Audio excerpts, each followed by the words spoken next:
Pemirsa, saya udah beli komponennya. Komponennya ada sekitar 6, 2, 3, 4, 5, 6, 7 komponen.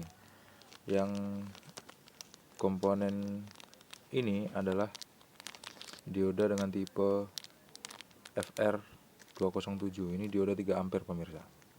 FR207 dioda 3 ampere 1000 volt. Terus ada dioda IN4007 dioda 1 ampere 1000 volt juga. Kemudian ada IN5408, harusnya 5407, tapi karena 5407 nggak ada, akhirnya saya beli yang 5408. Harusnya 5407 itu dipakai di PCB yang aslinya, di power supply, karena dioda ini adalah dioda yang memiliki ampere 3 ampere ya.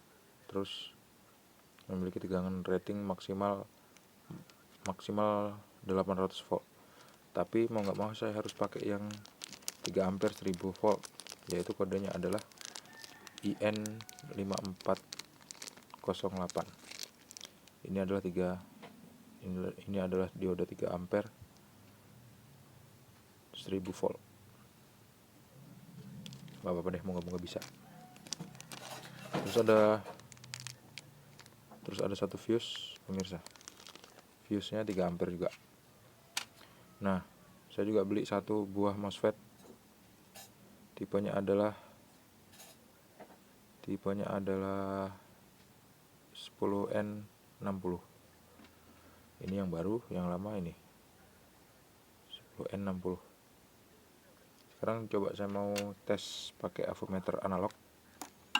Kira-kira MOSFET yang baru, kalau misalnya masih bagus, itu ciri-cirinya gimana sih? Pemirsa bisa lihat di jarum avometer saya, lampu continuity bakal hidup waktu saya tempelin probe-nya.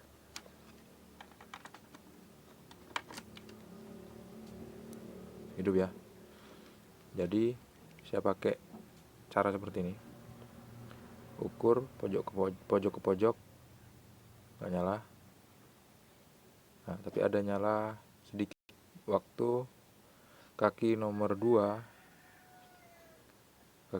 dikasih negatif dan kaki nomor 3 dikasih positif. Lampu continuity di avometer hidup. Sekarang saya tes dioda yang lama. MOSFET yang lama. Tuh. Hidup ya. Tuh. Hidup. Semuanya hidup pemirsa. Artinya MOSFET yang lama ini udah rusak. Saya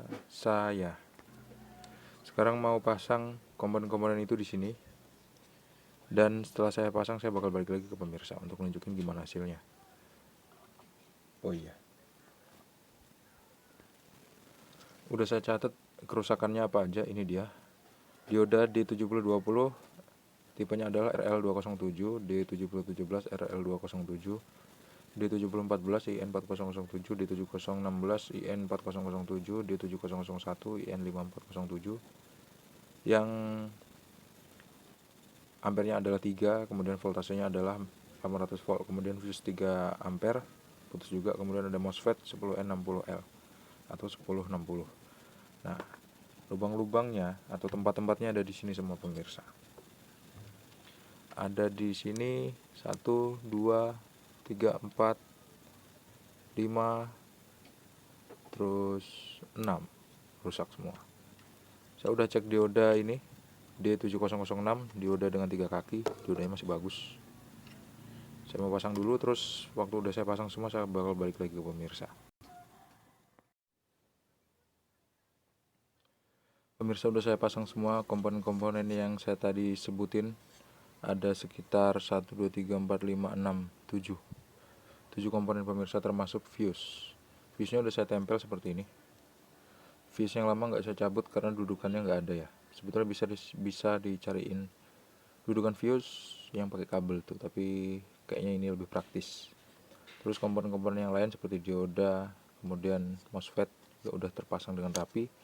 Terus kaki-kaki komponen yang udah saya lepas juga udah saya solderin semua. Sekarang coba kita tes pakai avometer analog skala X1 di kaki steker pemirsa. Kaki steker di sini ditunjukin di soket yang kakinya ada 2 ini.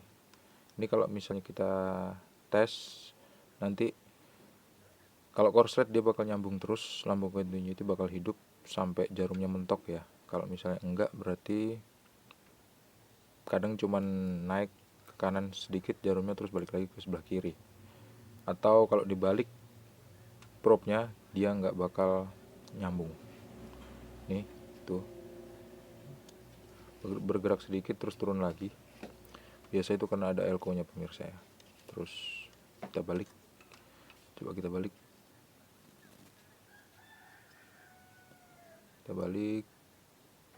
ya bergerak sedikit, terus kita balik lagi, kita lihat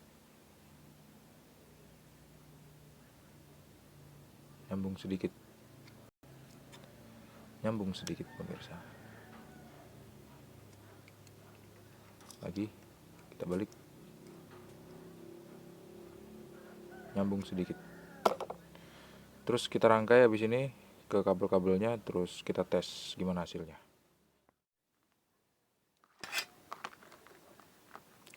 Udah saya rakit semua pemirsa kabel-kabelnya, ada 1, 2, 3 kabel aja.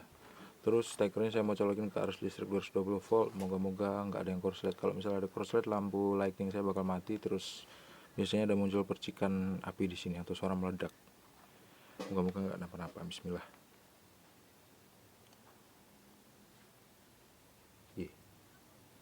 Ternyata nggak korslet pemirsa. Cuman hidup apa enggak ya? Saya mau lihat dari sebaliknya deh, dari depan. Ternyata nggak korslet, tapi lampu standby-nya nggak hidup sama sekali pemirsa. Mungkin ada pengaruh sama, kaget ya, ada pengaruh sama backlight yang kabel-kabelnya, kayaknya casing backlight yang udah dibongkar ini kayaknya ya. Saya mau cek dulu. Mau nggak mau akhirnya buka lagi deh PCB power supply-nya pemirsa. Dan saya di sini curiga sama 2 buah elko bagian primer.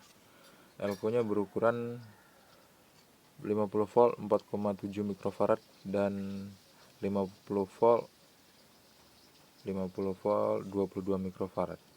Tadi waktu saya tes, saya ukur yang di 50 volt 4,7 mikrofarad ini. Waktu saya colokin ke arus listrik 220 volt, tegangannya hanya ada 2,5 volt. Harusnya kan kalau misal dikasih elko 50 volt itu tegangannya ya hampir-hampir 50 lah gitu pemirsa ya. 40 lebih, 30 lebih lah gitu. Tapi hanya 2,5 volt aja.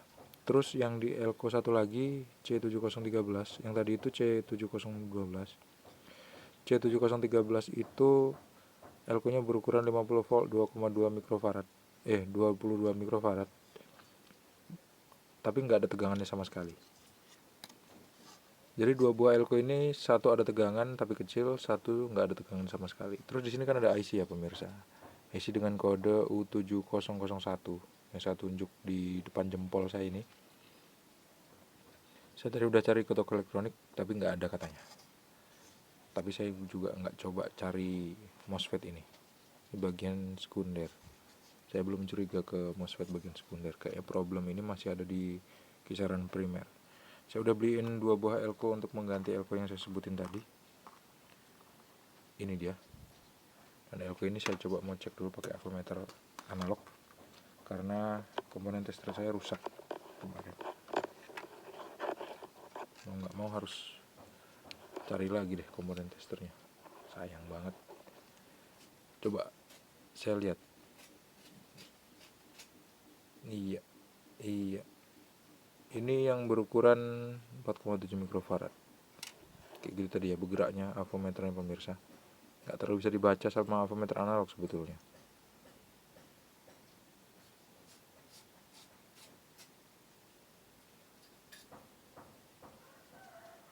Kayaknya sih nggak ada perbedaan ya.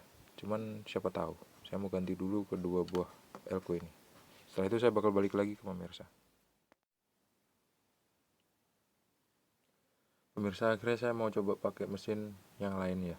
Yang tipenya sama. RAN KA929 WJKZ. tipenya sama persis seperti ini, tinggal pasang aja ya. Setelah saya rakit semua, nanti bakal saya tunjukin ke pemirsa gimana hasilnya.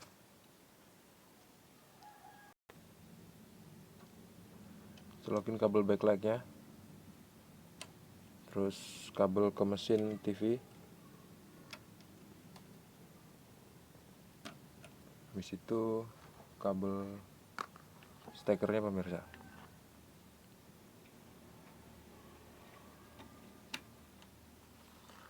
Terus coba colokin ke arus listrik 220 volt. Bismillah.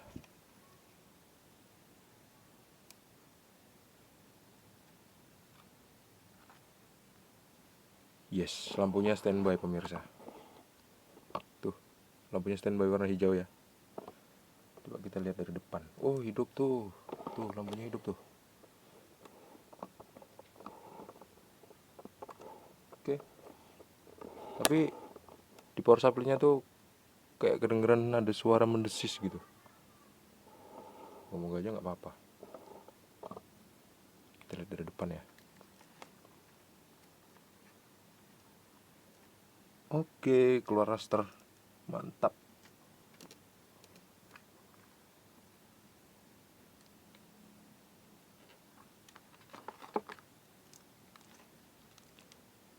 Saya pasang dulu, saya mau pasang skrup-skrup dari panelnya, dari backlight, dari panel ini pemirsa.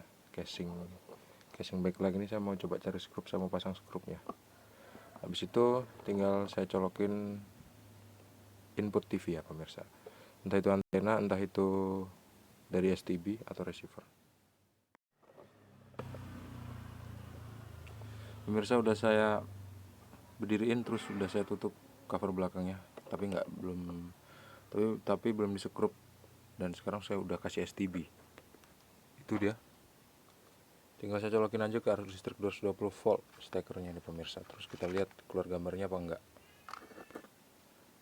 Bismillah.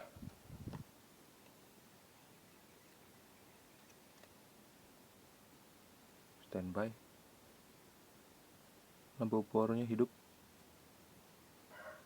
Iya. Coba saya mau rubah inputnya dulu ya.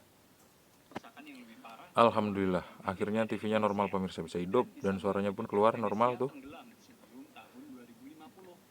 Yes. Saya pakai channel yang anti copyright ya, supaya enak, nggak pakai banyak ngedit. Baiklah pemirsa, gitu aja ya untuk memperbaiki TV ini. Jadi cara memperbaikinya seperti yang pemirsa bisa lihat dari awal video sampai akhir ini. Di awal-awal saya cek yang rusak adalah bagian power supply. Jadi satu box atau satu box, satu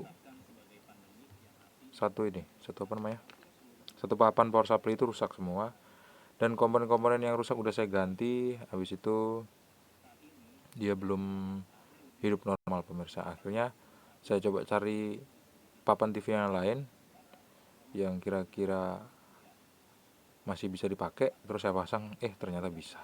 Gitu ceritanya. Jadi karena komponen di TV itu banyak yang nggak bisa diganti atau nggak dijual di pasaran, mau nggak mau kita harus kanibalin dengan komponen TV yang lain pemirsa, yang tipenya sama. Gitu aja deh kesimpulannya. Terima kasih pemirsa udah menonton. Jangan lupa untuk klik subscribe, like, dan membagikan video ini ke teman-teman ya pemirsa. Sampai jumpa di video selanjutnya. Assalamualaikum warahmatullahi wabarakatuh. See you and bye-bye.